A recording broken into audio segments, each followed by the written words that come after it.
धाम तुमको अर्पित लाखों प्रणाम, तुमको अर्पित लाखों प्रणाम।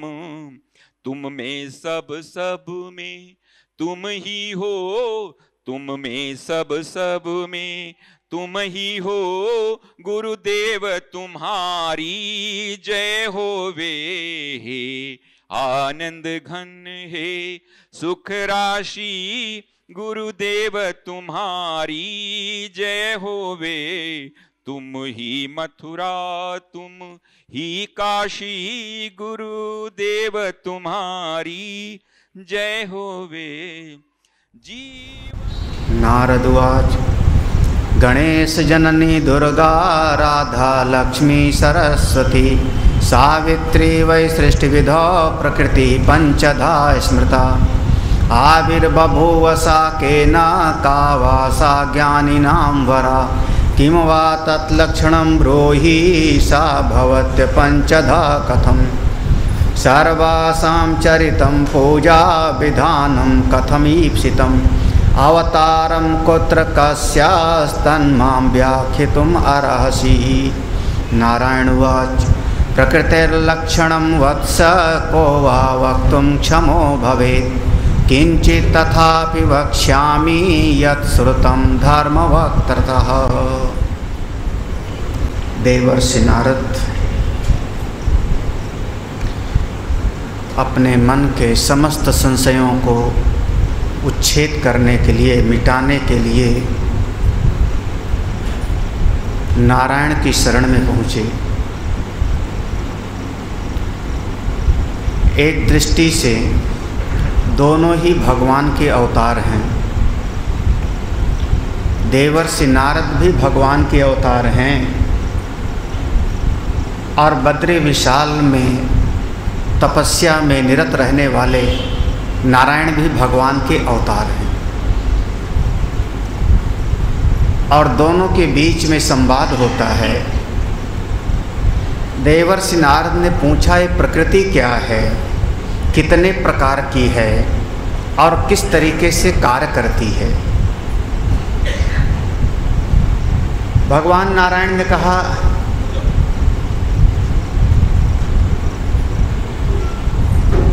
सावधान होकर के सुनिए नारद, मैं तुमको बताता हूँ। और आगे के प्रसंग में भगवान नारायण ने जो आश्रय लिया प्रवचन का, उसके 4 विभाग करके आश्रय लिया। आख्यान, उपाख्यान, गाथा और कल्पशुद्धि। ये वक्ता की थोड़ी सी स्वतंत्रता होती है। किसी भी विषय को कैसे समझाना है तो ये 4 प्रकार से आश्रय लेकर के वक्ता समझाता है। चाहे सूत जी हों, चाहे भगवान वेदव्यास जी हों, चाहे सुखदेव जी महाराज हों। आख्यान, उपाख्यान, गाथा और कल्पशुद्धि। पहला प्रसंग है आख्यान। आख्यान कहते हैं स्वयं के देखे सुने हुए का वर्णन करना। कई बार संत लोग ऐसा कहेंगे मैंने ऐसा देखा, मैंने ऐसा अनुभव किया। जब हम अपने देखे हुए किसी भी विषय का, किसी भी परिस्थिति का, घटना का वर्णन करता हूँ, उसका नाम होता है आख्यान। और जो अपनी आत्मकथा होती है वो लगभग आख्यान की श्रेणी में आता है।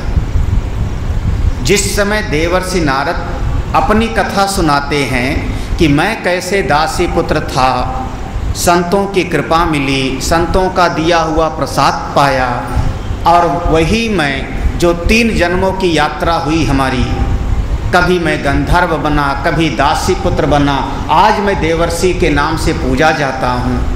ये है आख्यान। उनके अपने अनुभव का निरूपण हो गया, अपने अनुभव का प्रतिपादन हो गया, आख्यान।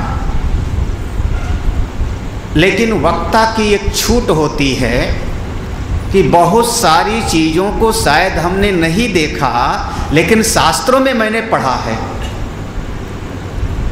हमने गुरु मुख से श्रवण किया है, संत के माध्यम से गुरु के पास बैठ कर के श्रवण किया है, हमने अनुभव नहीं किया उसका भी निरूपण मैं कर सकता हूँ किसी भी बात को समझाने के लिए।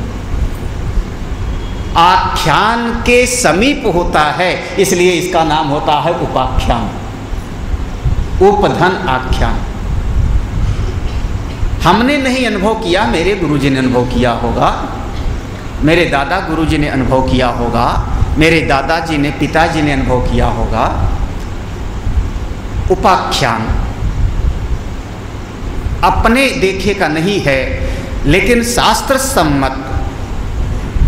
सम्मत जब हमने स्वयं का अध्ययन किया। अब देखो, स्वर्ग और नरक एक उपाख्यान है, क्योंकि फिलहाल आपने कभी अनुभव भी किया होगा तो याद नहीं है। अगर किसी को याद हो तो बता देना। कहावत है फैजाबाद की, गोंडा की, आप मरे पहले मरो फिर स्वर्ग का अनुभव करो। बिना मरे स्वर्ग का अनुभव नहीं होगा। तो फिलहाल अगर मैं कई जन्मों में स्वर्ग गया होऊंगा, नरक गया हूँ, तो मुझको यादाश्त में नहीं है, मेरी स्मृति में नहीं है, और फिर भी मैं स्वर्ग और नरक का वर्णन करता हूँ, उपदेश करता हूँ। इसका मतलब एक उपाख्यान है, शास्त्र में वर्णन है, संत मुख से मैंने श्रवण किया है, गुरु के माध्यम से सुना है, तो उपाख्यान है। अपने देखे का नहीं, लेकिन शास्त्र सम्मत संत के द्वारा सुने हुए का वर्णन करने का नाम उपाख्यान। तीसरे का नाम है गाथा। कोई हमारी ऐसी बात हो जाती है सत्संग में जो कहीं पर भी हमने पढ़ा नहीं है, और फिर भी वो लोकमत में प्रचलित है, समाज में उसकी चर्चा होती है, तो उसका निरूपण हम कर देते हैं। इसको कहते हैं लोकमत, समाज का मत। लोकाचार में हमने देखा नहीं, हमने पढ़ा भी नहीं, हमने अपने गुरुदेव से सुना भी नहीं, और फिर भी समाज में है। बचपन से मैं सुनता चला आ रहा हूँ। मेरे ख्याल में शायद जितने सत्संगी लोग बैठे हो, इनमें से 10-15 लोग जानते होंगे कि श्रवण कुमार की कथा कौन से शास्त्र में लिखी है। मैं कह रहा हूँ 10-15 लोग, किस शास्त्र में लिखी है श्रवण कुमार की कथा? अब मैं इतने लोगों में से कह रहा हूँ, मैंने हिम्मत से कहा कि 10-20 लोगों को पता होगा कि श्रवण कुमार की कथा कहाँ पर लिखी है, किस शास्त्र में लिखा है। लेकिन हम परंपरा से बचपन से सुनते चले आ रहे हैं लोकमत में कि श्रवण कुमार थे, और क्या थे, कैसे थे, ज़्यादा कुछ नहीं पता। बस इतना पता है कि अपने माता पिता को कंधे पर बिठा के यात्रा कराते थे, और उनको दशरथ जी जब राजकुमार थे तब बाण मारे थे। इतना बाण मारने का प्रसंग रामचरितमानस में है। रामायण में जिस समय दशरथ महाराज का अंतिम समय आया, उस समय कौशल्या करो को बताने लगे कि हमको ऐसा श्राप है, वो श्राप अब फल देने वाला है। एक गाथा है, एक गाथा है, हमने परंपरा से सुनते चले हैं। चलो एक बात और कह दूं, शबरी ने जूठे बेर खिलाया, कौन से शास्त्र में लिखा है? सारे शास्त्रों में लिखा होगा, कंद मूल फल ला करके रखती है। जितना मैंने पढ़ा है, कंद मूल फल ला करके रखती है प्रेम से, भक्ति से, और भगवान ने प्रेम से वो सब प्राप्त किया। भगवान ने प्रेम से शबरी के दिए हुए फल को प्राप्त किया। कंद कहते हैं जमीन के अंदर जो पैदा होती है, शकरकंद आदि। मूल कहते हैं जिसकी जड़ खाई जावे, गाजर और मूली। फल कहते हैं जो पेड़ के ऊपर लगता है। तो कंद मूल फल, रामचरितमानस पढ़ लेना और भी शास्त्रों को पढ़ लेना। जूठे बेर खिलाया कहाँ लिखा है? लेकिन जब राम कथा मैं भी सुनाऊंगा तो मैं यही कहूँगा कि शबरी ने जूठे बेर प्रेम से प्रभु के सामने खिलाया। पेड़ पर एक एक फल चख लेती थी, रख लेती थी, भगवान को दिया। भगवान ने उसमें से एक बेर लक्ष्मण को भी दिया, लक्ष्मण तुम भी खाओ। लक्ष्मण ने फेंक दिया, मैं नहीं खाता जूठा बेर बिलनी का।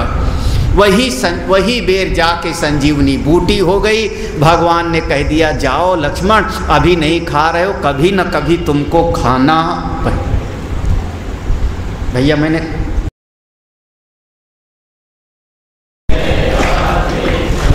बोले वृंदावन बिहारी लाल की। हम अपने अनुभव की जब बात सुनाते हैं उसका नाम है आख्यान। शास्त्र में लिखी हुई बात को, श्रवण की हुई बात को गुरुमुख से जब सुनाते हैं तो उसको हम कहते हैं उपाख्यान। लेकिन समाज में जो प्रचलित मान्यताएं हैं, शायद हमने कहीं शास्त्र में उसको पढ़ा नहीं, उसकी भी बात हम स्वीकार करके करते हैं। उसका नाम है गाथा। अमुक प्रकार से गाई गई है बात, ये परंपरा से चलती चली आ रही है बात, उसका नाम है गाथा। और कभी कभी समय का निर्णय करते हैं, इसका नाम है चौथा काल्प शुद्धि। किस समय की बात है? आप कहोगे एक समय की बात है, अमुक समय की बात है, द्वापर युग की बात है, इसको हम कहते हैं कल्प शुद्धि। एक बार त्रेता युग माही शंभु गए कुंभ। जहाँ पर समय का निर्णय किया जाता है उसका नाम है कल्प शुद्धि। भाई सत्संग का मौका मिले सर्वश्रेष्ठ समय होता है। आप कुंभ में चले जाओ, तीर्थ में, जितना हम तीर्थ में जाकर के दान पुण्य करते हैं उसका बहुत फल होता है। एक कल्प शुद्धि के अंतर्गत आवेगा। ये चार प्रकार से वक्ता शास्त्र की बात को श्रवण कराता है। भगवान नारायण ने यही चार चीजों का आश्रय लिया है। सारी सृष्टि के केंद्र में परमपिता परमात्मा ही है। उनको आप पुरुष कह लो, उनको आप नारायण कह लो, उनको आप परमात्मा कह लो, उनको आप ब्रह्म कह लो, उनको आप भगवान कह लो, नाम अलग अलग हैं, वो स्थिति एक है। एक ही वस्तु के कई नाम हो जाते हैं देश काल के अनुसार। एक व्यक्ति ने कहा जल लाओ, दूसरे ने कहा पानी लाओ, तीसरे ने कहा वाटर लाओ, चौथे ने कहा आग लाओ। मतलब तो ये कही हुई ना। हाँ, ये तो नाम ऐसे पड़ गया। जहाँ पांच नदियां जल लेके प्रवाहित होती हों, चा मत बोलो जा बोलो, पंज उसका नाम हो गया पंजाब। झेलम, ब्यास, रावी, पांच नदियां जहां जल प्रवाहित करें, पंज धन आप पंजाब। ऐसे ही एक चीज को हमने पानी भी कह दिया, जल भी कह दिया, वाटर भी कह दिया, समझने वाला समझ गया। तो एक उस सत्ता को कभी आप उपनिषद में जाओगे ब्रह्म कह देंगे, रामायण में प्रभु राम कह देंगे, भागवत में कृष्ण जी कह देंगे, किसी और शास्त्र में जाओगे नारायण कह देंगे, कहीं और जाओगे तो हम भगवान कह देंगे। आपकी जो मर्जी हो सो कह दो, ईश्वर कहो, भगवान कहो, मेरा कोई उससे ज़्यादा विरोध नहीं है। लेकिन वो सत्ता एक है। एकम सत विप्रा बौधा वदंती। एक ही सत्ता के अलग अलग नाम हैं। श्री ब्रह्म वैवर्त पुराण में सारे ब्रह्मांड का जो केंद्र है उस सत्ता को ही हमने भगवान श्री कृष्ण कहा। ब्रह्म वैवर्त में उसी को आप भगवान कृष्ण, जहां जहां ब्रह्म वैवर्त में कृष्ण शब्द लिखा है वहां ब्रह्म लिख लो, कोई झंझट ही नहीं होगा। वेदांती लोग खुश हो जाओ। जहां जहां कृष्ण शब्द लिखा है इसी पुराण में, जहां जहां कृष्ण शब्द लिखा हुआ है वहां वहां राम लिख दो, झंझट खत्म। आप रामायण के सब मतलब एक ही है। कहने का फर्क है, बताने का भाव अलग अलग है, तत्व तो एक ही है। लेकिन सृष्टि के केंद्र में वो है। केंद्र, जैसे आप एक वृत्त खींचो तो वृत्त का एक केंद्र है, केंद्र महत्वपूर्ण है। हमारे पूरे सौर मंडल का केंद्र सूर्य है, उसके चारों तरफ सब चक्कर काट रहे हैं। ऐसे सारे ब्रह्मांड में जितने देवी हैं, जितने देवता हैं, जितने जीव हो, जितने 4 तरह के बने हुए जीव हैं, स्वेदज, उद्भिज, अंडज, जरायु, सब के सब उस केंद्र के चारों तरफ, उसी परमात्मा के चारों तरफ भ्रमण कर रहे हैं। चाहते उसी को हो, खोज उसी की है, भटक जाता है जीव कभी कभी। केंद्र में वही है। हे नारद, वो जो परम पुरुष परमात्मा है वो भगवान श्री कृष्ण हैं, और उनकी ही एक शक्ति है जिसको हम कहते हैं प्रकृति। मेरे भीतर इतनी सामर्थ्य नहीं कि मैं प्रकृति को समझा सकूं। नारायण भगवान कह रहे हैं, नारायण उवाच प्रकृते लक्षणम वत्स को वा वक्तुम क्षमे भवेत्। कौन ऐसा सामर्थ्यवान है जो प्रकृति को समझा सके? क्योंकि प्रकृति के भीतर मैं पैदा हुआ हूँ। मेरी बुद्धि, मेरा मन, मेरा शरीर प्रकृति के अंदर पैदा हुआ है। तो प्रकृति है कारण और मेरा शरीर है कार्य। कोई भी कार्य अपने मूल कारण को ठीक ठीक नहीं समझ पावेगा। कार्य कारण को कल्पना कर सकता है, अनुमान कर सकता है, ठीक ठीक कभी नहीं समझ सकता। जैसे एक पोता अपने दादा की शादी को ठीक ठीक कभी नहीं समझ पावेगा।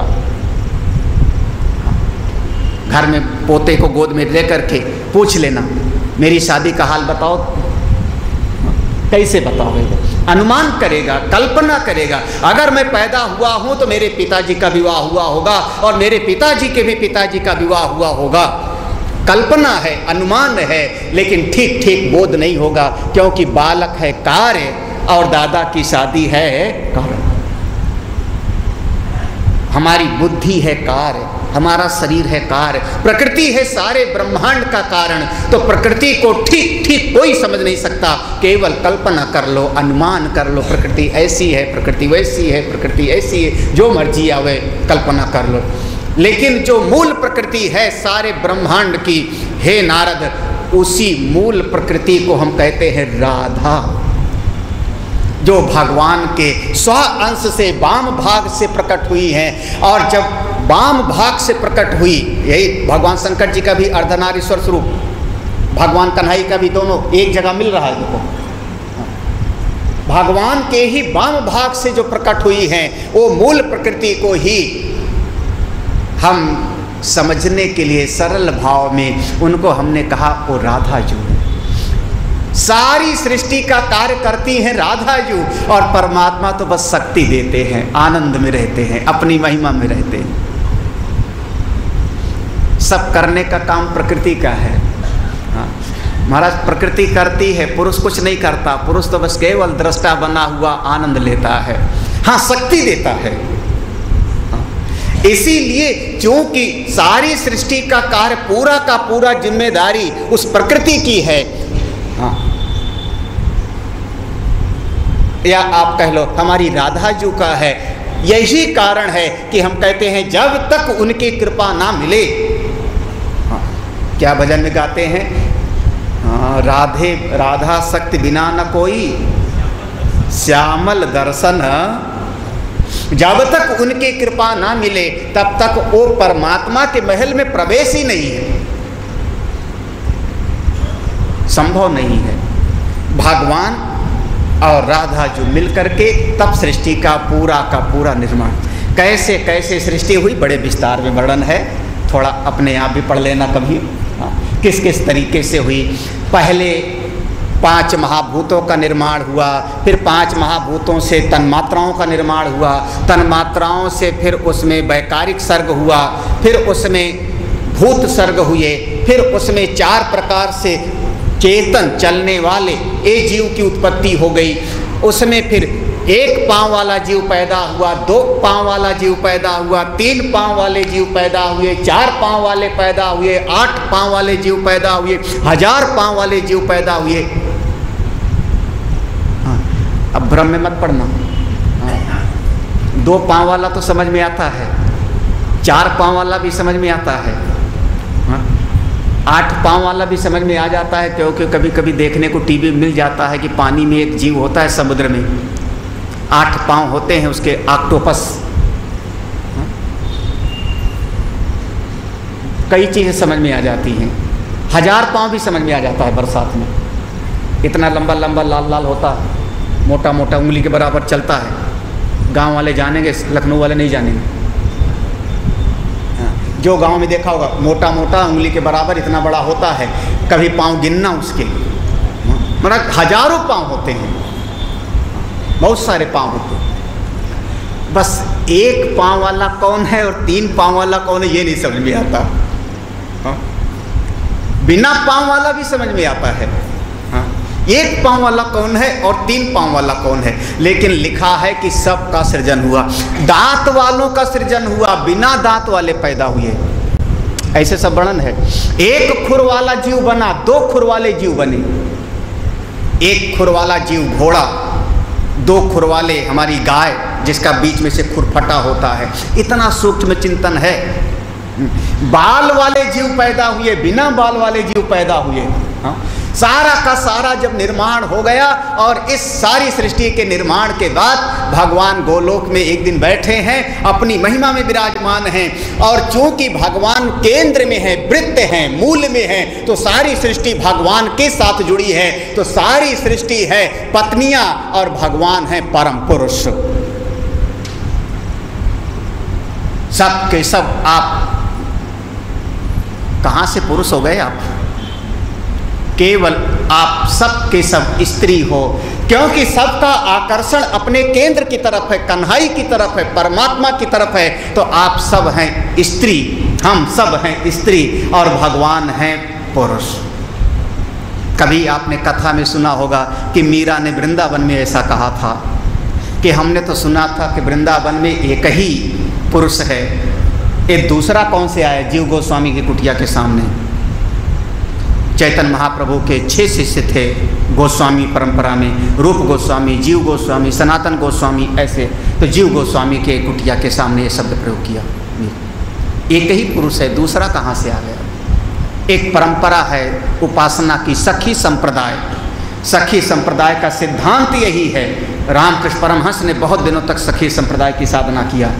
उसका सिद्धांत है कि हम सब स्त्री हैं, प्रकृति स्वरूप हैं, पुरुष ही है हम सब। तो भगवान की, नारायण की, भगवान कृष्ण की 4 पत्नियां हो गईं।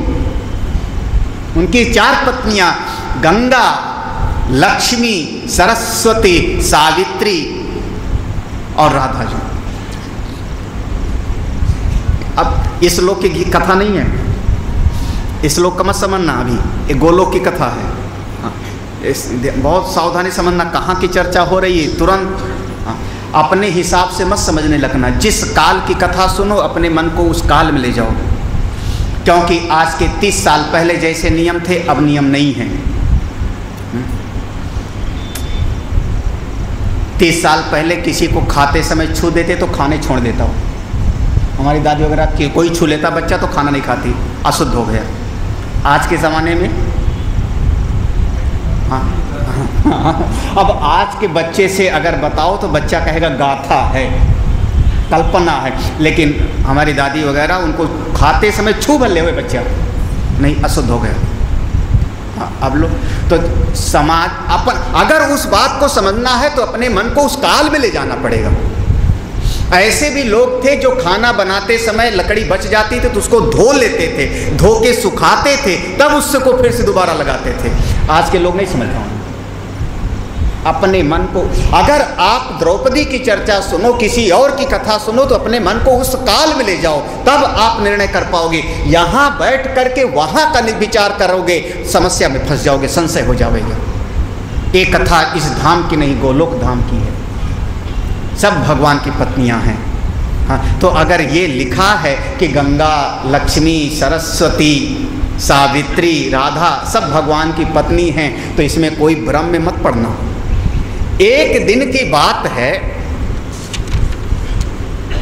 हमारी क्योंकि राधा जो मूल प्रकृति है, राधा जो अपनी सखियों के साथ थी, और एक विशेष गोपी थी जिसका नाम था गोलोक में, यहाँ नहीं गोलोक में, अभी तो भगवान यहाँ प्रकट नहीं हुई है, प्रकट होंगे तो उसके बाद की बात यहाँ की वृंदावन। गोलोक में भगवान ने की एक बहुत प्यारी गोपी है जिसका नाम है बिरजा।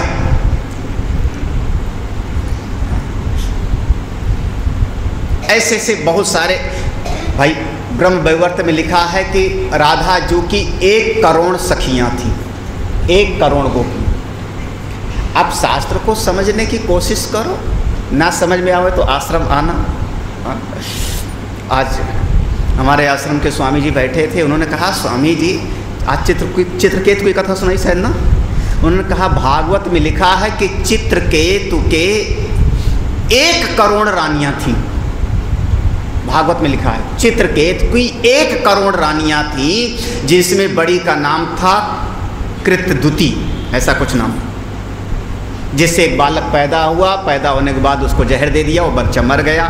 तो देवर्षि नारद और अंगिरा आए, तो उन्होंने कहा 1 करोड़ रानियां थी स्वामी जी, ये क्या जमती है बात? ऐसे उन्होंने कहा। हमने कहा शास्त्र में लिखा है तो सुन लेना चाहिए। बहुत सारी चीज़ गाथा भी होती है, बहुत सारी चीज़ उपाख्यान भी होता है।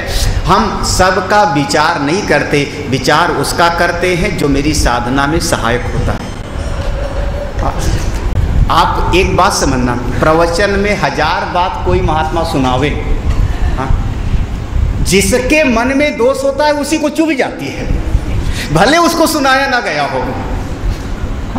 जिसके मन में कहीं कुछ होता है ना, अब ऐसे समझ लो, मुझको आप कह दो सूरदास बोलो, मुझको काना बोलो, लंगड़ा बोलो, लूला बोलो, क्या फर्क पड़ेगा मुझको? मैं जानता हूं कि मेरी दोनों आंखें ठीक हैं, मैं जानता हूं कि मेरे हाथ पांव ठीक हैं, आप चाहे जो बोलो, कोई फर्क नहीं पड़ेगा।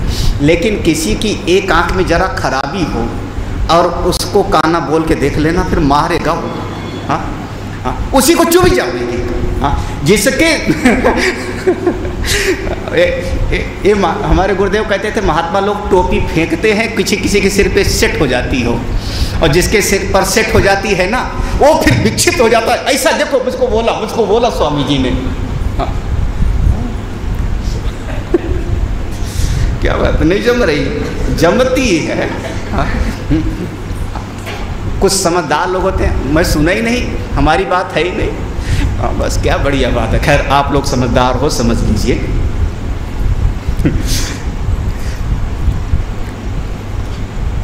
चंद्रावली की करोड़ों गोपियां हैं, 8 प्रमुख हैं। राधा जू की बहुत सारी सखियां हैं, 8 उनकी मुख्य हैं। एक दिन राधा जू गोलोक में आई, और जब आई तो देखा क्या कि गंगा जी बैठी हैं और कन्हाई गंगा से बहुत प्यार कर रहा है। लेकिन चूंकि राधा मूल है, राधा के बस में कन्हाई है। राधा को देखते ही कन्हाई तो गया सकपका, कन्हाई सकपका गए। गंगा जी ने देखा कि जब कन्हाई डर गया तो मेरी क्या बिसात, गंगा डर के पानी हो गई, गंगा पानी पानी हो गई, और पानी पानी होकर के भगवान के चरणों में जाके छुप गई। राधा जी ने कहा कन्हाई अभी कोई था यहाँ पर, कोई थी, कहाँ गई? कन्हाई ने कहा नहीं कोई नहीं था, मैं नहीं जानती। बाद में वही हमारी भगवान के चरणों से ब्रह्मा जी ने कभी उनको प्रक्षालित कर लिया, अपने कमंडल में रख लिया। और उसके बाद जब किसी समय पर, एक समय की बात है, राजा सगर थे, यहाँ पूरा अब ये 4-5 देवियों की कथा है विस्तार में। हाँ, राजा सगर के 2 पत्नियां थीं। एक का नाम था वैदर्भी। दोनों पत्नियों से एक के नाम वैदर्भी के एक पुत्र पैदा हुआ जिसका नाम रखा असमंजस, और दूसरी से एक तुम्बी जैसा पैदा हुआ। असमंजस, देखो नाम का अर्थ समझो, लो अपने आप समझ लोगे। असमंजस माने जो हमेशा संशय में रहे, दृढ़ निश्चय ना होए। ये भी हो सकता है, ये भी हो सकता है, ये भी हो सकता है। और असमंजस में रहने वाला आदमी गलत ही करता है। असमंजस का विवाह हो गया, विवाह होने के बाद एक पुत्र भी पैदा हो गया, उसका नाम रखा अंशुमान। लेकिन संयोग की ऐसी बात कि असमंजस का कुछ कर्म खराब हो गया तो पिताजी ने, राजा सगर ने उसको त्याग दिया, देश निकाला दे दिया, देश को छोड़ के चले जाओ। वो महापुरुष लोग होते थे, जब अपना बेटा भी गलत करता था तो उसको भी देश निकाला। असमंजस। वो तुम्बी से 60,000 बच्चे पैदा हुए, राजा सगर के 60,000 बच्चों का पालन पोषण होता है, लेकिन असमंजस तो जंगल की तरफ उनको त्याग दिया है। ये 60,000 को लेकर के यज्ञ करने बैठते राजा सगर। घोड़ा छोड़ा जाता है, घोड़ा कपिल मुनि के आश्रम में इंद्र ने छुपा दिया। 60,000 बच्चे ढूंढते ढूंढते जाते हैं, कपिल मुनि की दृष्टि से भस्म हो जाते हैं। कथा सब लोग जानते हो, सब लोग सुने भी हो, पढ़े भले न हो। और तब क्या किया जावे, पता लगा कि अगर गंगा जी आ जावें तब ये सब बच्चे शुद्ध हो जाएंगे। राजा सगर ने ढूंढवाया अपने बेटे को, फिर असमंजस ढूंढ करके मिले, असमंजस को बुलाया गया, असमंजस आए। असमंजस ने अपनी तरफ से थोड़ा प्रयास किया, नहीं संभव हुआ। असमंजस के बाद में उनके बेटे अंशुमान ने फिर प्रयास किया, साधना किया। अंशुमान से भी गंगा जी नहीं प्राप्त हुई। अंशुमान के पुत्र हुए जिनका नाम था दिलीप। दिलीप ने फिर साधना किया। देखो, ज्ञान की गंगा चाहिए तो जन्म जन्म कई कई पीढ़ी लगती हैं। दिलीप ने साधना किया, तब भी गंगा जी नहीं प्रकट होती हैं। और दिलीप के बाद में उनके पुत्र हुए राजा दिलीप के, जिनका नाम था राजा भगीरथ।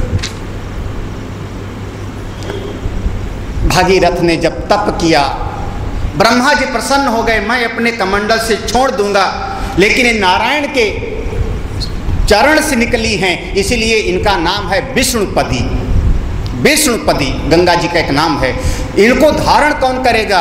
एक ज्ञान की गंगा है, परमात्मा की गंगा है, कोई धारण नहीं कर सकता। भगवान शिव का ध्यान करो, भगवान शिव का आराधना करते हैं। भगवान शंकर जी तैयार हो जाते हैं, गंगा जी से कहा तुम जाओ। गंगा जी ने मना कर दिया, नहीं, मुझको अच्छा नहीं है, मर्तलोक पे नहीं जाना चाहती, मैं गोलोक में रहने वाली कृष्ण की प्रेमिका, आपके कमंडल में मैं धरा पर नहीं जाऊंगी, वहां बहुत पापी हैं, लोग पाप हम पे धोएंगे। ब्रह्मा जी ने कहा, गंगे, लोग पाप तो तुम में धोएंगे, स्नान करेंगे, उनके पाप को तुम मुक्त कर दोगी, लेकिन संत भी तो आएंगे, संत भी तो स्नान करेंगे, केवल पापी ही स्नान नहीं करेंगे।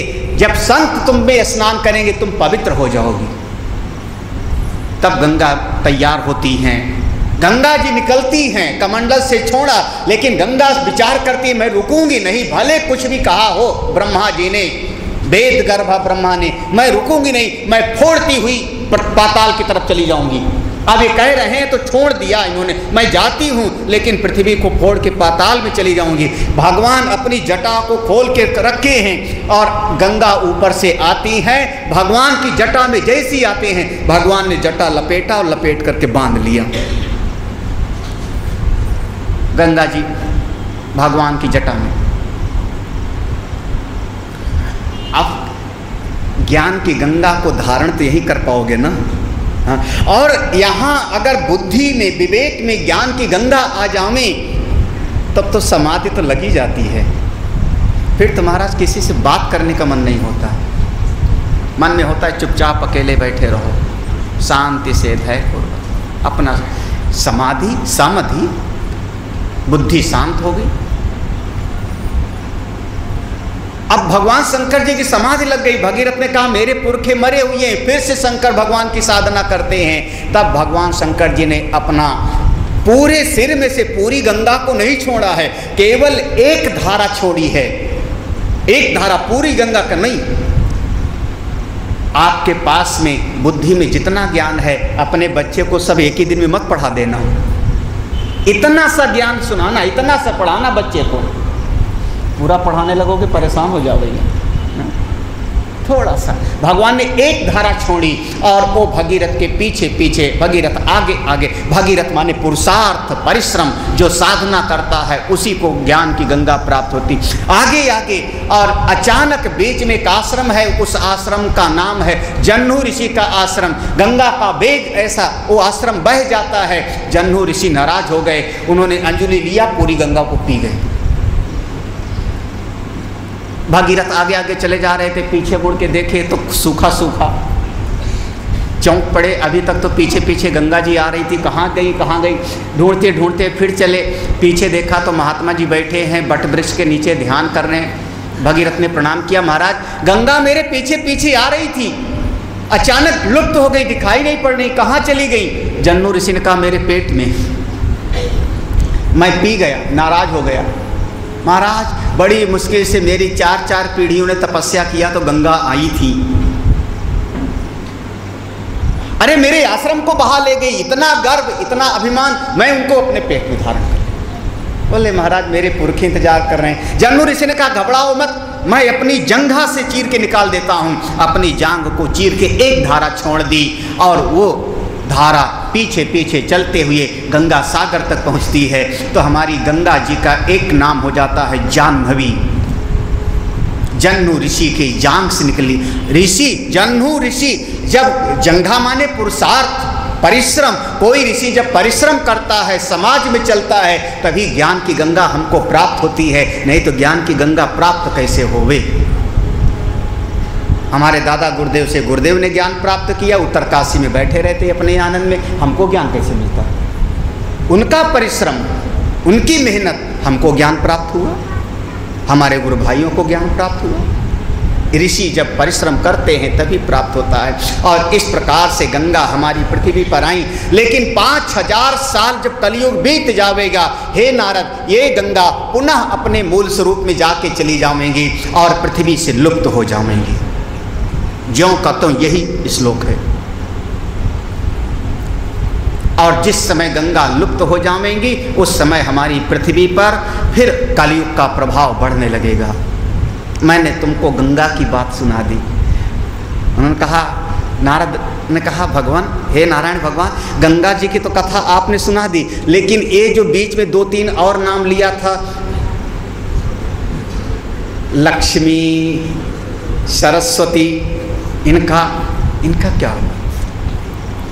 बोले भगवान की जो अर्धांगिनी हैं, बहुत प्रिय प्रेयसी हैं, जिनका नाम है लक्ष्मी। एक समय पर, कोई एक समय की बात है, भगवान गोलोक में, देखना यहाँ पर लक्ष्मी कह दिया तो नारायण आप चाहे कह लो चाहे कृष्ण कह लो, गोलोक में बात एक हो गई। मैंने शुरुआत में कह दिया, केंद्र में वो परमात्मा है। भगवान की पत्नी है लक्ष्मी, लेकिन भगवान को लीला करने की बात आई। भगवान ने कहा एक समय पर लक्ष्मी को अभिमान हुआ, थोड़ा सा अभिमान हो गया, और लक्ष्मी को इतना अभिमान हो गया कि स्वयं भगवान से बात नहीं करती, रूठ गई। बड़ी मुसीबत है। ये देवियां रूठती तो नहीं आप लोगों से ना? रूठती तो नहीं हो? हाँ, ये तो बहुत अच्छी ममता हमारी। वैसे रूठने का सबसे बड़ा लक्षण है बातचीत बंद। खाना बनाएंगी, खाना खिलाएंगी, कपड़े का भी ध्यान रखेंगी, सवेरे जाने लगो तो रुमाल और पर्स भी बच्चे को एक पकड़ा दे पापा को। बस एक चीज बोलचाल ना करो तो अच्छा है, लेकिन होता होगा संभव था। क्या महाराज, क्या गृहस्थी है। रोज रोज कितनी बार मनाया होगा? 40 साल के शादी के समय, 30 साल की शादी में, और कब रूठ जावे भरोसा नहीं, कब रूठ जावे। हाँ, वैसे ये लोग भी रूठते होंगे, हाँ, ऐसे मत समझना। ये लोग जब रूठ जाते तो इनका गुस्सा खाने पे उतरता, भूख नहीं है। भूख नहीं है, हाँ, और भले पेट में चूहे कूद रहे हों, हाँ, फिर बाहर जा कर के पकौड़ा खावें, हाँ, घर में नहीं खा के आया हूँ, क्या नासमझी का जीवन है। लेकिन घबराना मत, अगर कभी रूठ जावे तो आप समझ लेना जब लक्ष्मी रूठ गई थी तो ये कौन। और लक्ष्मी रूठ जावे तो बात समझ में आती है, जब जेब में थोड़ा पैसा होता है तो आदमी को अकड़ भी आती है। लक्ष्मी नाराज हो गई। भगवान ने कहा लक्ष्मी तुम नाराज हो गई, जाओ ये रूठा रूठी जहां होता है मर्तलोक में, गोलोक में अच्छा नहीं है, मर्तलोक में होता है, वहीं जाके तुम पैदा हो, और एक नहीं 3 बार पैदा हो, 3 बार जाकर के पैदा। लक्ष्मी जी ने कहा ठीक है, अगर आप हमको यहाँ नहीं रखना चाहते हो दिव्य धाम में अपने, तो मैं चली जाऊंगी, 3 बार पैदा होंगी, 30 बार में पैदा होंगी, लेकिन इतनी बात तो है कि जहाँ जहाँ मैं पैदा होंगी आपको भी आना पड़ेगा। ये तो प्रेम की बात है। प्रबल प्रेम के पाले पड़ के प्रभु को नियम बदल। लक्ष्मी जी कई बार नाराज हुई थी। एक बार तो नाराज हो गए थे जब वामन भगवान जाके भिक्षा मांगे थे, 3 पग जमीन मांगे थे, तब भी नाराज हो गई थी, बहुत नाराज हुई थी। मैं लक्ष्मी आपकी सेविका और आप जाकर के 3 पग जमीन मांगे, रूठ के चली गई थी। और जब चली गई थी तो भगवान दरिद्र हो गए थे उस समय। जब लक्ष्मी चली गई तो दरिद्र, तब से एक नाम पड़ गया दरिद्र नारायण। दरिद्र वही लक्ष्मी सतयुग में अपना एक स्वरूप धारण करके आती हैं, जिनका नाम पड़ा वेदवती। वेदवती बहुत दिव्य हैं। देखो वेदवती, वेद के अनुसार बचपन से ही इनके चित्तवृत्ति ज्ञान में है, साधना में है, भजन में है।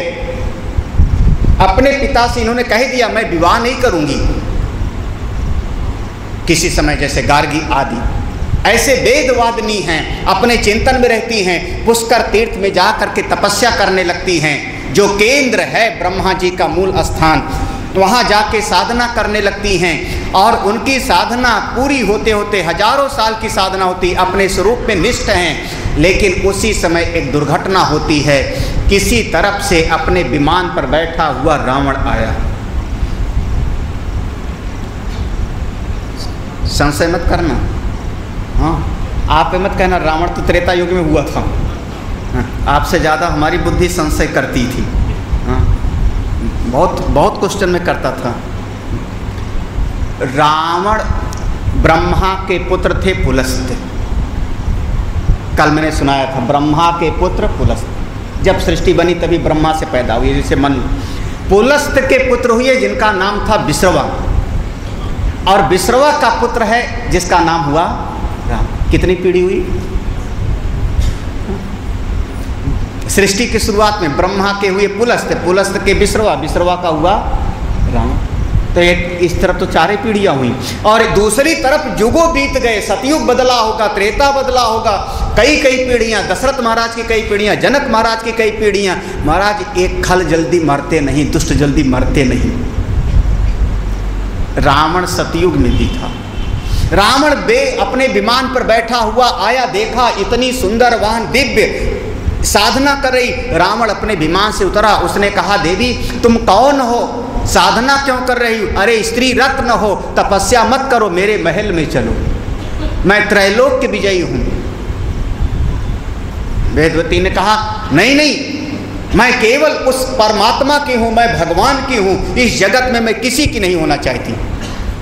रावण ने जबरदस्ती हाथ पकड़ा, और जैसे हाथ पकड़ा वो वेदवती ध्यान में बैठ जाती हैं, अपने योग के माध्यम से अपने प्राण को अपान में लीन कर लेती हैं, और शरीर को छोड़ते छोड़ते श्राप देती है। रावण दुष्ट, तू पापी है, तूने मेरा हाथ पकड़ा, जा मैं तुझको श्राप देती हूँ, आज के बाद किसी भी स्त्री का जबरदस्ती हाथ पकड़ेगा तो उसी क्षण तेरे सिर के 100 टुकड़े हो जाएंगे। और वेदवती ने अपना उस समय योग अग्नि से शरीर छोड़ दिया। दुष्ट, तुझको समाप्त करने के लिए मैं ही दोबारा आऊंगी। यही कारण है, कई शास्त्रों में लिखा है ये बात कि रावण ने सीता जी को छुआ नहीं था, जहाँ पर सीता जी खड़ी थी वो जमीन ही उठा के विमान पे रख लिया था। जो कैलाश को अपनी भुजाओं से उठा ले वे, वो एक छोटी सी झोपड़ी उठा लेता, थोड़ी सी ज़मीन जहाँ सीता जो खड़ी थी वो ज़मीन को ही उठा लिया था। छुआ नहीं था, स्पर्श नहीं किया था, क्योंकि उसको हमेशा खतरा लगता था कि वो श्राप है वेदवती का। वही वेदवती अपनी साधना करके शरीर छोड़ा था। अगले जन्म में चूंकि आखिरी समय में रावण की वृत्ति आ गई चित्त में, अंत काले यामती सा गतिर्भवित, हैं तो लक्ष्मी हैं तो भगवान की, लेकिन साधना करने के बाद अंतिम समय में रावणाकार वृत्ति हो गई, जिसके कारण उस रावण का नाश करने के लिए वही त्रेता में हमारी सीता जी बन करके आती हैं।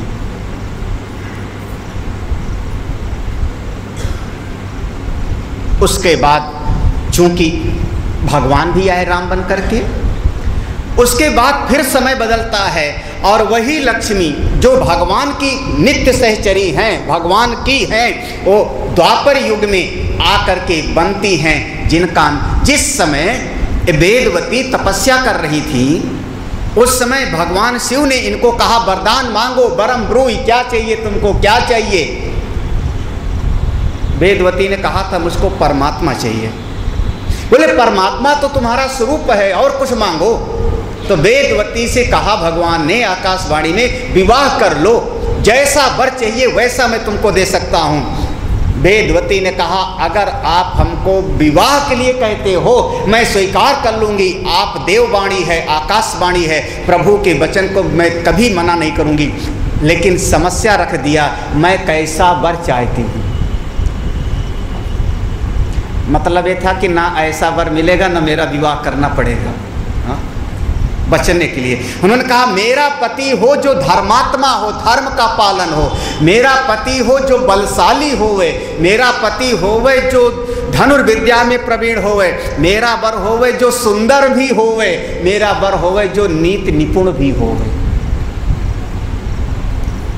भगवान ने कहा एक आदमी में पांचों मिलना संभव नहीं, जो बलशाली होगा वो धर्मात्मा नहीं होगा। अस को जन्मा जगनाही प्रभुता पाहि जाहि मन। तुम कह रहे हो धर्मात्मा भी होवे बलशाली भी होवे, तो बलशाली होगा तो धर्मात्मा नहीं होगा, और धर्मात्मा होगा तो बेचारा थोड़ा सा जो है ज़्यादा शरीर में बल नहीं होता। महाराज बेचारे हमारे गांधी जी वगैरह देखो, बेचारे दुबले पतले से बड़े बड़े महापुरुषों का, जो नीति निपुण होगा, जो नीतिज्ञ होगा, वो धनुर्धारी नहीं होगा, अस्त्र विद्या वाला नहीं होगा, क्योंकि नीति वाला बाण क्यों चलावेगा, मैं क्यों मारूं इसको, और बाण चलाने में निपुण होगा तो आज्ञा का पालन करेगा, नीतिज्ञ नहीं होगा। फिर फौज में विचार करने वालों की जरूरत नहीं, आर्मी में सिपाही में विचार मत करो, हुक्म का पालन, हुक्म का पालन, विचार मत करो, विचार करोगे तो गड़बड़। भगवान ने कहा देवी तुमने, अब मैंने कहा था मांगो, तुमने मांगा तो मैंने दिया तुमको, तुमको ऐसा पति मिलेगा, बिल्कुल मिलेगा, लेकिन अब ये पांचों जो तुमने मांगा है एक में तो हो नहीं सकता, इसलिए तुमको 5 पति मिलेंगे। वही तीसरी जन्म में आकर के द्वापर में बनती हैं, जिनका नाम पड़ा द्रौपदी। भैया अपनी मांग को कभी देखो क्या चाहते हो आप लोग। ज़्यादातर समस्या हमारी अपनी कामना के भीतर है। हमारा मन एक क्षण ये चाहता है, एक क्षण चाहता है, एक क्षण चाहता है, और हमारे मन की कामना ही मेरे लिए आगे समस्या पैदा कर देती है। जब समस्या पैदा कर देती है तो हम कहते हैं हाय हाय ये क्यों हो गया। होश नहीं कि हमने चाहा तो यही था। वही द्वापर में आके द्रौपदी बनती हैं। 5 पति तो हैं, लेकिन द्रौपदी का मन तो भगवान कन्हई से लगा है, कृष्ण से लगा है। अंत में वो भी जाके अपने स्वरूप में लीन हो जाती हैं। बोले वृंदावन बिहारी लाल की। भगवान नारायण कहते हैं, नारायण उवाच राजराजेश्वरा मां श्रीमान सागरा सूर्यवंशजा तस्य भार्या च वैदर्भी शैव्या च द्वै। ये तो हो गया। मैं एक श्लोक पढ़ के सुना देता हूँ। गंगा कबलुतुम नारदवाच काले पंच सहस्राब्दे समतीते सुरेश्वरी क्वा गता स महाभागा तन में व्याख्युतुम अर्हसि। ये सब शास्त्र में लिखे हैं, आप लोग थोड़ा खुद पढ़िए। हाँ,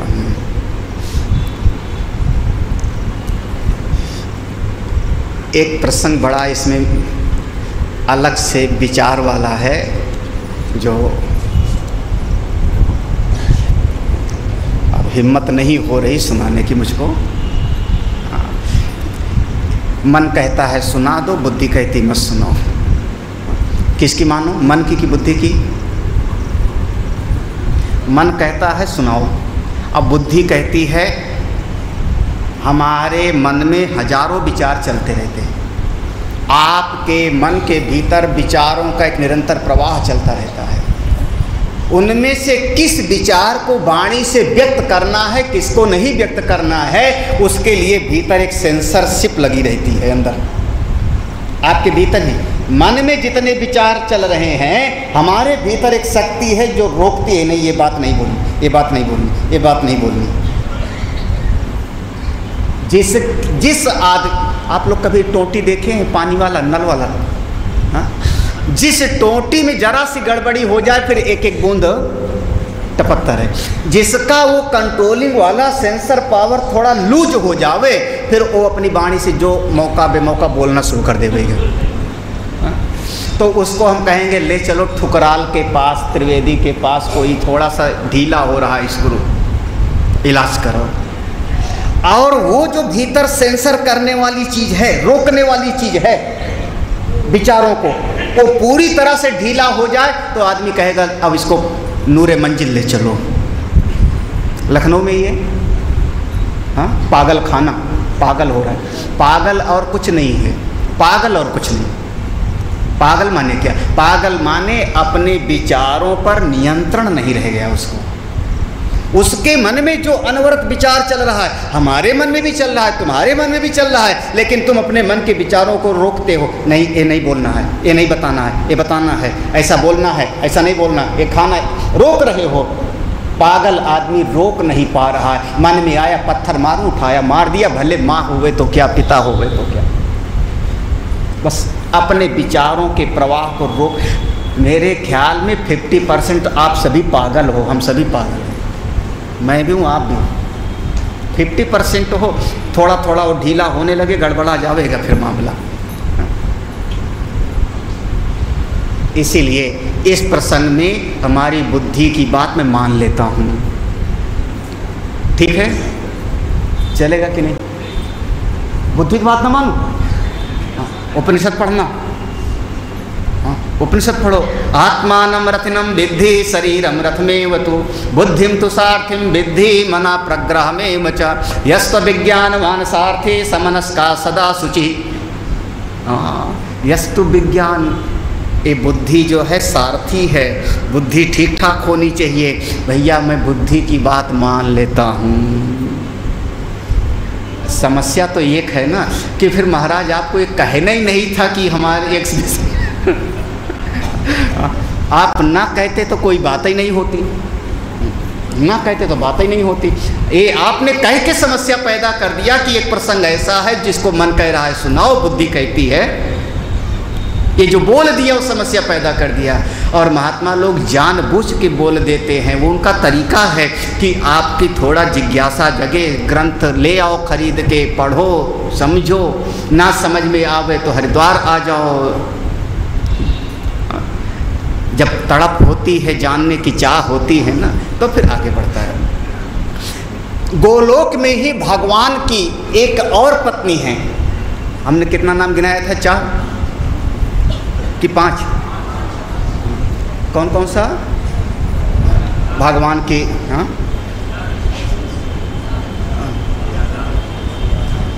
लक्ष्मी, सरस्वती, गंगा, सावित्री, राधा, एक और हैं तुलसी। तुलसी को भी भगवान ने अपना बनाया। भगवान नारायण कहते हैं ये भगवान के गोलोक की हैं तुलसी, लेकिन किसी कारण से इनको भी पृथ्वी पर आना पड़ा। पृथ्वी पर एक समय पर, मैं गोलोक वाली कथा सुना देता हूँ, अब अपने हिसाब से मत समझना, गोलोक के हिसाब से समझना। किसी और लोक की कथा है, किसी और लोक की कथा है। गोलोक में भगवान एक दिन बैठे थे, राधा जी के पास गए, राधा जी के निकुंज में। राधा जी नाराज थी, बात नहीं किया कुछ। भगवान वहाँ से चले आए और भगवान वहाँ से बिरजा की गुफा में, बिरजा के निकुंज में चले गए। भगवान के जो बहुत नज़दीकी सेवक हैं, प्रिय सेवक हैं, उनका नाम है श्री दामा। श्री दामा भगवान के प्रिय सेवक बिरजा के यहाँ गए। कुछ क्षण के बाद में सखियों ने, ललिता ने राधा जी को बताया, कन्हई आया था, आप कहाँ खोई थी, बात नहीं की है तुमने, इसलिए कन्हई नाराज होकर चला गया। राधा जी दौड़ी वहाँ से, अरे मेरा कन्हई चला गया। महाराज ये प्रेम बड़ा विचित्र है, बहुत उल्टा पुल्टा है, मत पड़ो इस चक्कर में। क्योंकि प्रेम का रीति है ना कि क्या है वो गाना, हो मिलो ना तो, हाँ मिलो ना तो हम घबराएं और मिलो तो आँख चुराएं, वो वाली बात है इसमें। हाँ, दूर रहे तो याद कर कर के मरे और पास आ जाओ तो बोल चाल बन, पागल आदमी। बहुत खैर आप लोग ज़्यादा अनुभवी होंगे। हाँ? अब राधा जी दौड़ी दौड़ी आई सखियों के साथ में, और उस समय देखा कि बिरजा के साथ बैठे हैं, और उनको देखते जैसे राधा जी सामने आई, चूंकि सबकी स्वामी हैं, बिरजा तो इतनी घबरा गई कि तुरंत पानी बन करके, नदी बन करके प्रवाहित हो गई। और तब से हमारी धरा पर एक नदी आकर के विराजमान हो गई, बिरजा नदी। हमारी धरा पर एक बिरजा नदी है, साउथ की तरफ में, जैसे कावेरी आदि, बिरजा नदी। लेकिन राधा जी ने देखा कि बिरजा के साथ बैठे हैं, राधा जी का और गुस्सा बढ़ गया, वहां से भाग आई। फिर से जब भाग आई अपने निकुंज में, भगवान पीछे पीछे आए मनाने के लिए, श्री दामा के साथ, श्री दामा के साथ आए मनाने के लिए। तो राधा जी ने अपनी सखियों को कहा, दरवाजे पर से वापस कर देना उसको, आवे तो दरवाजे पर से वापस कर देना। राधा जी के दरवाजे पर दो सेविका खड़ी हैं, जैसे कन्हई आए श्री दामा के साथ, उस सेविकाओं ने भाला लगा दिया, अंदर तुम्हारा प्रवेश वर्जित है, ये श्री दामा जा सकता है। भगवान ने कहा, मैं नहीं जा सकता, श्री दामा जा सकता है, मेरा सेवक। बोले राधा जी श्री दामा को अपना पुत्र मानती हैं, अपना प्रिय मानती है, ये जा सकता है, आपके लिए मना है अंदर प्रवेश। भगवान बेचारे क्या करें। श्री दामा अंदर गए, राधा जी को समझाने लगे, राधे कन्हई तो सबका है, सत्य तो ये है कि जो किसी का नहीं होता वही सबका होता है। वो तो परम पुरुष है, वो तो ब्रह्म है, वो तो सर्वाधिष्ठान है। राधा जी कहती हैं, श्री दामा ये तो मैं भी जानती हूँ।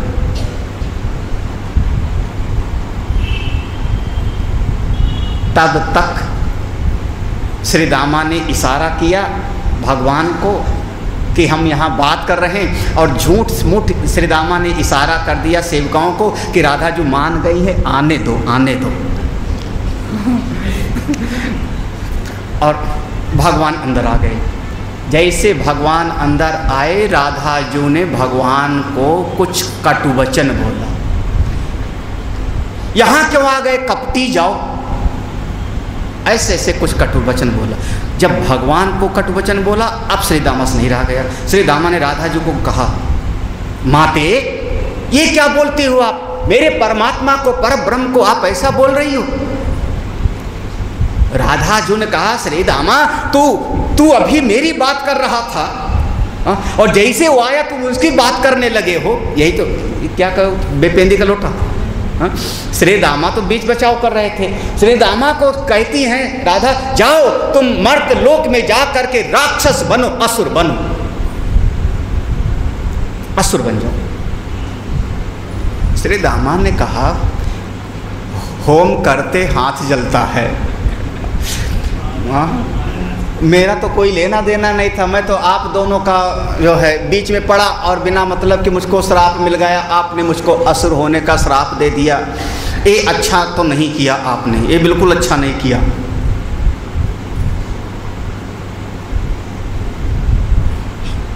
तब तक ललिता विशाखा श्री धामा को रोकने लगी, चुप रहो चुप रहो चुप रहो चुप रहो। इस समय दोनों को गुस्सा बढ़ा हो, चुप रहो।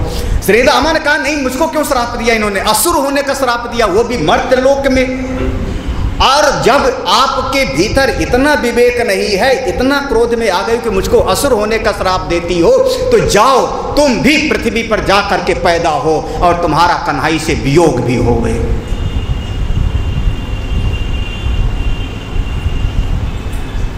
अब तो श्री दामा का श्राप सुनते ही राधा जी का सब क्रोध खत्म। भगवान वहाँ से अंतर्ध्यान हो गए, क्योंकि जब ये लड़ाई झगड़ा हो गए तो साक्षी बन जाओ, भाग जाओ, ज़्यादा बढ़िया। भगवान एक किनारे हो गए और ये जो गोलोक का श्रापा श्रापी था, इसी के कारण वही श्री दामा आकर के पृथ्वी पर एक दानवों का सम्राट हुआ, जिसका नाम पड़ा शंखचूड़। शंखचूड़। भैया आपको एक बात समझ लो, सबसे बढ़िया तो इतना है कि भगवान अपने से मिला ले, भगवान अपना बना ले, नहीं तो ये आवागमन का चक्र छूटता नहीं। मैं क्या करूं, भक्ति के मार्ग में विवेक ज़्यादा नहीं लगाया जाता, बुद्धि ज़्यादा नहीं लगाई जाती, वहाँ तो भाव की बात होती है, लेकिन मेरा विवेक मर ही नहीं पाता, चाहे जितना आप पुराण सुनो। जब गोलोक से भी आना पड़ सकता है, राक्षस योनि में आना पड़ सकता है किसी कारण से, कहाँ पर मैं जाऊँ फिर? ये सारा संसार बस आना जाना, पैदा हो, पढ़ो बढ़ो, खाओ पियो, एक दिन मर जाओ, इतना ही है। कहाँ से जाऊँ?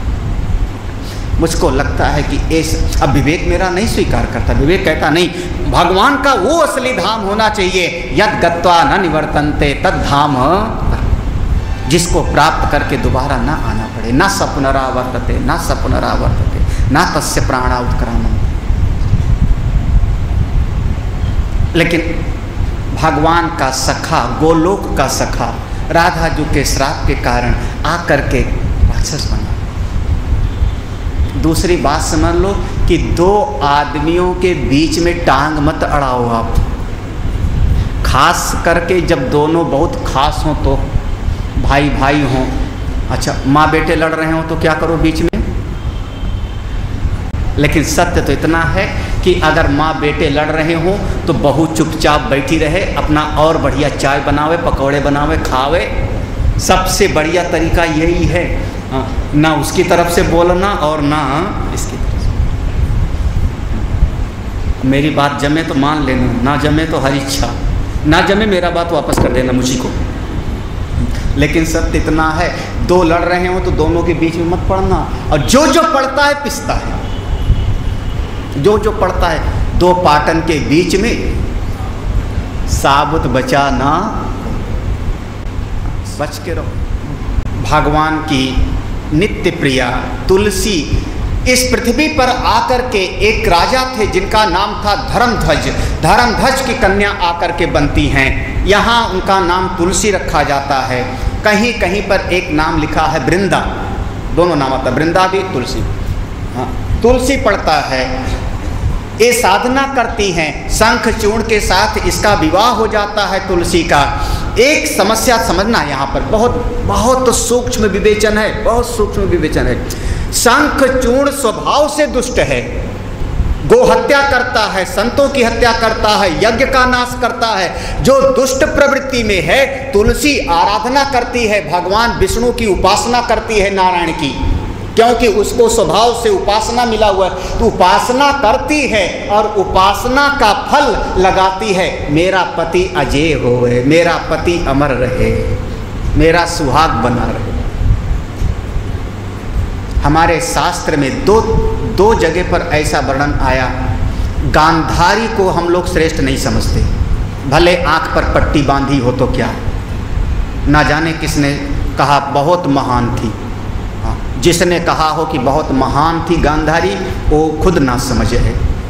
कुंती महान है, द्रौपदी महान है, अहिल्या, तारा, कुंती, द्रौपदी, मंदोदरी, ये 5 कन्याओं का सवेरे स्मरण करने से सारे पापों का शमन हो जाता है।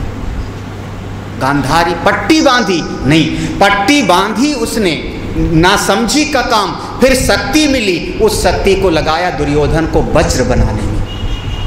आपको जो शक्ति मिले वो भगवान के भक्त के मार्ग में लगाओ, अधर्म के मार्ग में मत लगाओ। ये तुलसी की सबसे बड़ी गड़बड़ी है। अगर सामर्थ्य थी तो अपने पति को समझाती शंखचूड़ को, यज्ञ नाश मत करो, गो हत्या मत करो, संतों को मत सताओ, ये समझाना था। लेकिन इस समझाने की बजाय जो साधना करती है, अपनी साधना के फल से यही मानती है कि मेरा पति शंखचूड़ अमर रहे, मतलब अपनी सामर्थ्य को गलत दिशा में लगाती। इसीलिए नाम दिया धर्मध्वज की कन्या है, धर्मध्वज की कन्या। धर्मध्वज माने, हाँ, गीता जी में धर्मध्वज को गीता सुनाने के लिए मना किया गया है 18वें अध्याय में। इस गीता के ज्ञान को उसको मत सुनाओ जो धर्मध्वजी है।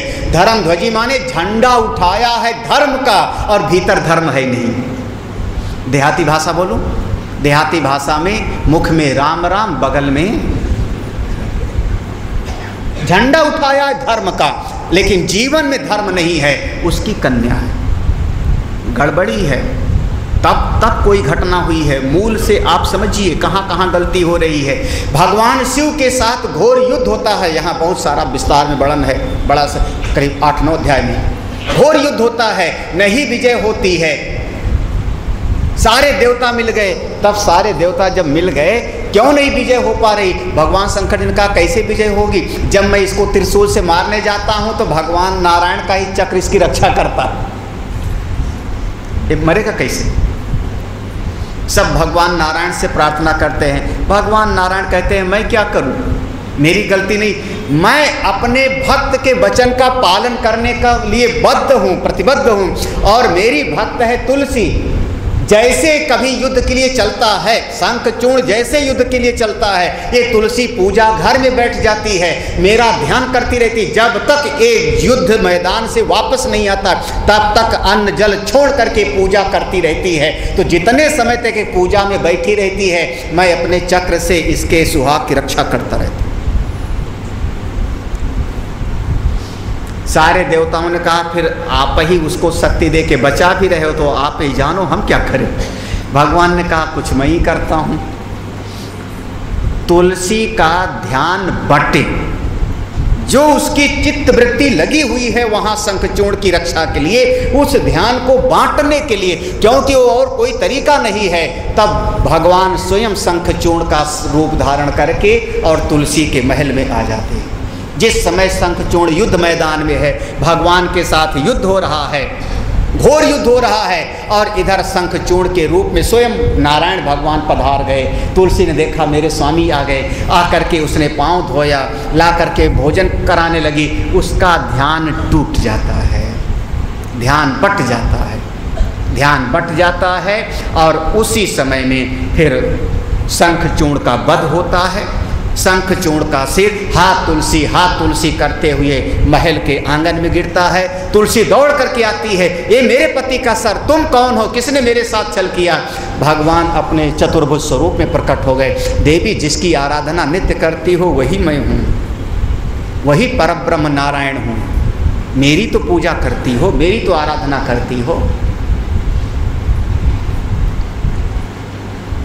तब तुलसी कहती है नारायण आपके दिल नहीं है, आप बहुत कठोर हो, जिसको आप लोग कहते हो पाषाण हृदय, पाषाण हृदय। वैसे घबराना मत, ये साधकों का भी ऐसा होना चाहिए। अगर साधना के मार्ग में चलना है तो पाषाण हृदय होना चाहिए। और अगर आपका दिल बहुत कोमल है, बहुत कोमल है, तो आप भाव में रो तो सकते हो, भाव में भगवान का भजन तो कर सकते हो, लेकिन आत्मज्ञान और मोक्ष की प्राप्ति कभी नहीं कर सकते, क्योंकि उसके लिए वैराग्य की ज़रूरत है, त्याग की ज़रूरत है, थोड़ा मुश्किल हो जाता है।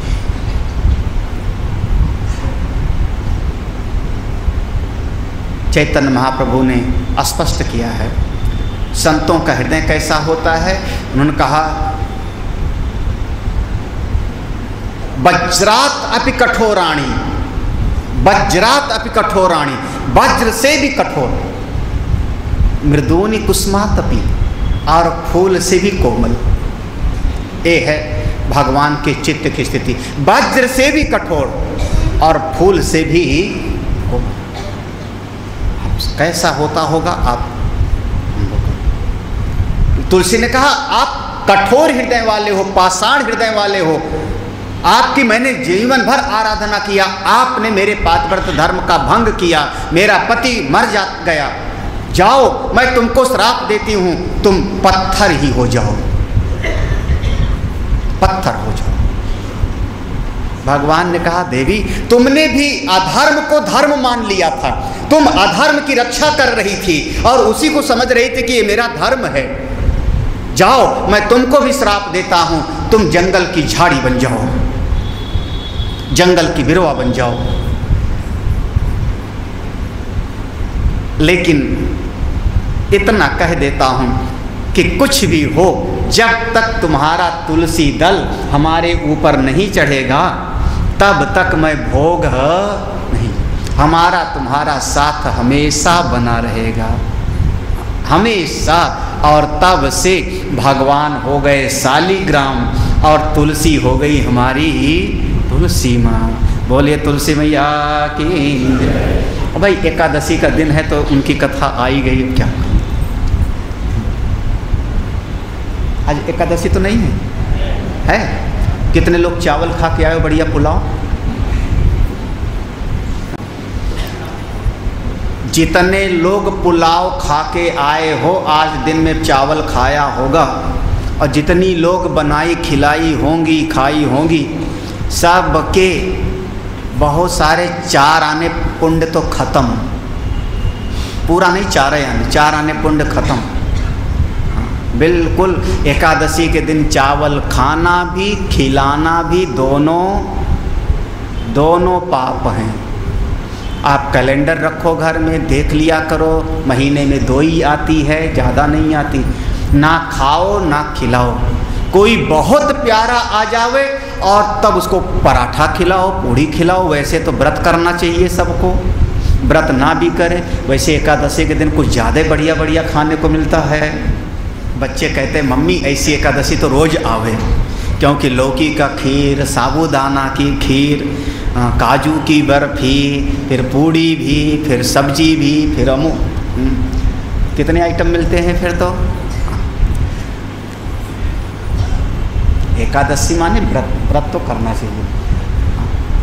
हमारी तुलसी माँ इस तरीके से इनका जीवन होता है अभी भी। लेकिन बस इतना ध्यान रखना कि तुलसी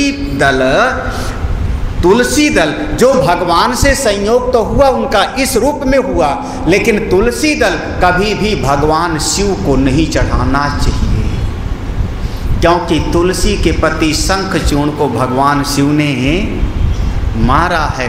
तो तुलसी का घोर विरोध है भगवान शिव के साथ। मंजरी चढ़ती है, मंजरी माने ऊपर का जो फूल लगे हैं वो, केवल तुलसी पत्र नहीं चढ़ाना है, तुलसी दल का विरोध है। मंजरी जब हो गई तो उसका भाव बदल गया, पूरा भाव ही बदल जाता है। हाँ, दुकान पर महेश आज हैं, 2 दिन के बाद आए हैं महेश, हैं कि चले गए, बैठे। हाँ, जब इनकी दुकान पर खरीदोगे तो लड्डू है, और जब वही मंदिर में हनुमान जी को दिखा के ले आए तो प्रसाद है। भाव बदल गया, बिल्कुल भाव बदल गया। ऐसे तुलसी दल चढ़ाया तो अलग बात है, और तुलसी के ऊपर जो उस पर लगा हुआ है फूल उसके साथ चढ़ाया तो भाव बदल गया। तो तुलसी दल नहीं बल्कि मंजरी चढ़ाई जाती है, ना कि तुलसी ही। भगवान की इस प्रकार से कथा। भगवान नारायण कहते हैं हे नारद, तुमको एक कथा रह गई, बड़ी विचित्र कथा। भगवान की एक दिव्य, उनकी भगवान की दिव्य सखी हैं, जिनके बगैर वेद भगवान हमारे प्रकट ही नहीं हो सकते। उनका नाम है सावित्री। ऐसे भगवान की तो बहुत सारी हैं, लेकिन सावित्री हैं। ये सावित्री को किसी समय पर कोई भाव पैदा हो गया और इनको इस पृथ्वी पर आकर के पैदा होना पड़ा। एक राजा थे जिनका नाम था अश्वपति। अश्वपति के यहाँ पर, अश्व माने घोड़ा, घोड़ों के स्वामी, जो अपनी इंद्रियों का स्वामी होता है उसका नाम होता है अश्वपति। अश्वपति की आकर के कन्या बनकर के पैदा होती हैं, इनका नाम रखा गया सावित्री। इतनी योग्य थी कि इनका विवाह करने के लिए राजा ने कहा, मैं नहीं समझ सकता किसके साथ विवाह करूं इसका, तुम खुद स्वयंवर में अपना चुन लो। सावित्री अपना वर चुनने के लिए चलती हैं। चुनते चुनते, देखते देखते अच्छे नहीं लगता, कोई ठीक ही नहीं जमता, किसी में कोई कमी, किसी में कोई कमी, किसी में कोई कमी। किसी समय के एक राजा जिनका नाम था धुमतसेन, जिनको उनको पराजित करके निकाल दिया गया था, अपना राज छोड़ करके जंगल में रहा करते थे। उनका बेटा जिसका नाम था सत्यवान, नगर चला जावे, राज्य चला जावे, सब कुछ सह जाऊंगा, मेरे पिता की आंख चली गई, मैं सारे कष्ट उठा लूंगा, सत्य को नहीं छोड़ूंगा, इसीलिए नाम हुआ सत्यवान। भाई धनवान, वान माने प्रचुर, ढेर सारा। जेब में 100 रुपया है तो धनवान नहीं हो। धनवान कौन? जेब में भले 100 रुपया ना हो गए, लेकिन है ना, ये बैंक बैलेंस बढ़िया हो गए। बहुत सारे लोग होते हैं, हाँ बहुत सारे लोग होते हैं जो जेब में पैसा रख के नहीं चलते, उनका अर्दली रख के चलता है। और यहाँ तक कि इंडिया टुडे में छपा था कि इंग्लैंड के राजकुमार भी जब चला करते थे तो पैसा नहीं उनका, वो अपने उससे जो है दिलवाते थे। वान माने प्रचुरता, बहुत सारा होवे तो कहते हैं धनवान, ज्ञान बहुत होवे तो ज्ञानवान। ऐसे ही नाम है सत्यवान, जो सत्य को नहीं छोड़ता है अपने जीवन में, कुछ भी हो जावे सत्य को नहीं छोड़ूंगा। सावित्री ने मन से वर्ण कर लिया, यही मेरा पति हो। अरे आदर्श का वर्ण है, श्रेष्ठता का वर्ण है। आज के लोग जो है नौकरी, पैकेज, रुपया देखते हैं, ना समझ हैं ऐसे लोग आज के। कौन कितना पढ़ा है, एमटेक की बीटेक, कितना तनख्वाह मिलती है? अच्छा 50,000। ऊपर से कितना मिलता है? बोले ऊपर से गोला मिलता है, बारूद। पूछा ये मतलब? बोले फौज में नौकरी थी। और क्या पूछ रहे हो आप लोग? इतना रुपया पाने वाला भी होगा तो शायद जीवन दुखमय हो जाए। जीवन को सुखी बनाने के लिए तो कोई गुण चाहिए महाराज। वर्ण कर लिया। देवर्षि नारद आए राजा अश्वपति के पास, समझाते हैं, अरे वो सत्यवान की आयु केवल 1 वर्ष शेष है, वो जल्दी मर जाएगा। अश्वपति ने समझाया, बेटी बदल ले। सावित्री कहती है ना, 1 वर्ष है कोई बात, मैंने मन से वर्ण कर लिया। मन के हारे हार है, मन का संबंध है। एक बार किसी को अपना बना लिया, अब मेरा अपना हो गया, बदलने का क्या। और जो ए को छोड़ के बी को पकड़ लिया, पक्का समझना वो एक दिन बी को छोड़ के सी को पकड़ेगा, एक दिन सी को छोड़ के डी को पकड़ेगा, फिर तो अनवस्था दोष हो जाएगा। उसका नाम होता है अनवस्था दोष, फिर टिकेगा नहीं कोई। जो एक का नहीं हुआ वो कभी किसी का नहीं हो सकता।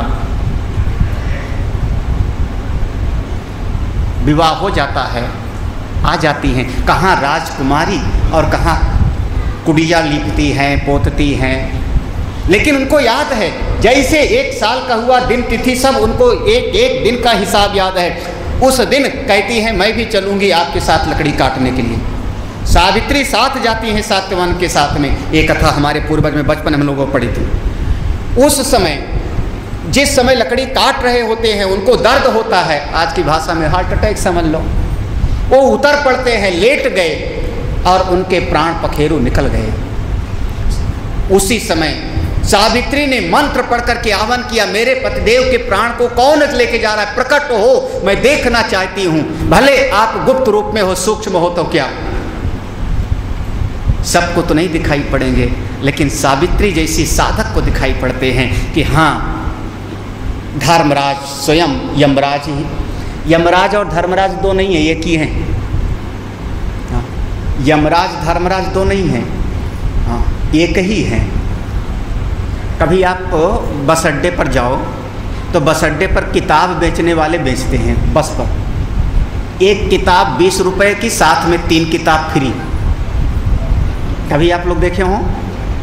हाँ, ऐसे बेचने वाले होते हैं। उसमें एक किताब होती है, अभी पता नहीं मिलती है कि नहीं, अब तो मुझको बहुत दिन अब पता नहीं।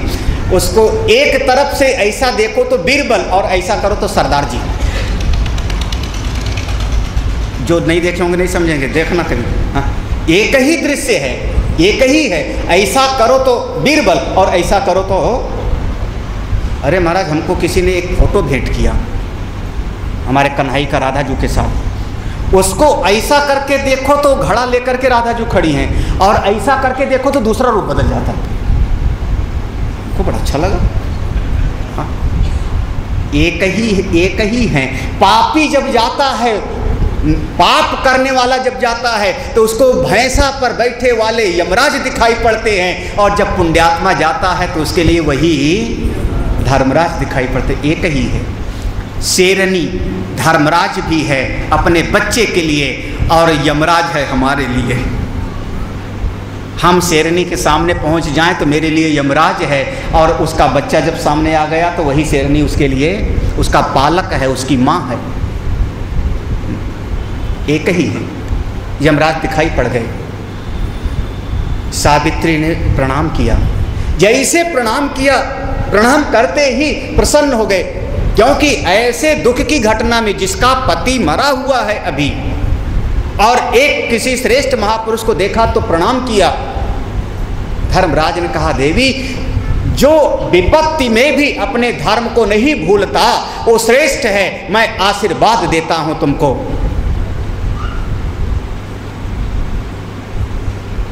सावित्री ने पूछा, भगवान, विपत्ति में भी कौन से धर्म को नहीं भूलना चाहिए? और यहाँ से, क्योंकि हमारे पूर्वज में अभी आज के आगे का नहीं था, यहाँ से सावित्री पूछने लगती हैं और स्वयं धर्मराज उसका यमराज उत्तर देने लगते हैं एक एक करके। और कुल 9 अध्याय में जो प्रसंग है उसका नाम है सावित्री गीता। ब्रह्म वैवर्त पुराण में जैसे महाभारत के अंतर्गत गीता है, भगवान ने सुनाया अर्जुन को श्रीमद् भगवद गीता, ऐसे ब्रह्म वैवर्त पुराण के अंतर्गत ये मूल गीता है सावित्री गीता। सावित्री यहाँ पर साधक है, जिज्ञासु है, और स्वयं धर्मराज यहाँ उपदेशक हैं। सावित्री पूछती जाती है, धर्मराज उत्तर देते जाते हैं, पूछती जाती, उत्तर देते जाते हैं।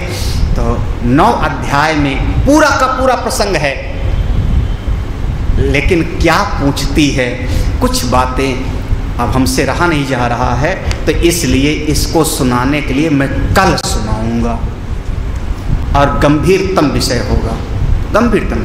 सावित्री उवाच, जानामि ते महाराजा यत्ते मनसि वर्तते, वांछितं तव पत्न्याश्च सर्वं दास्यामि निश्चितं।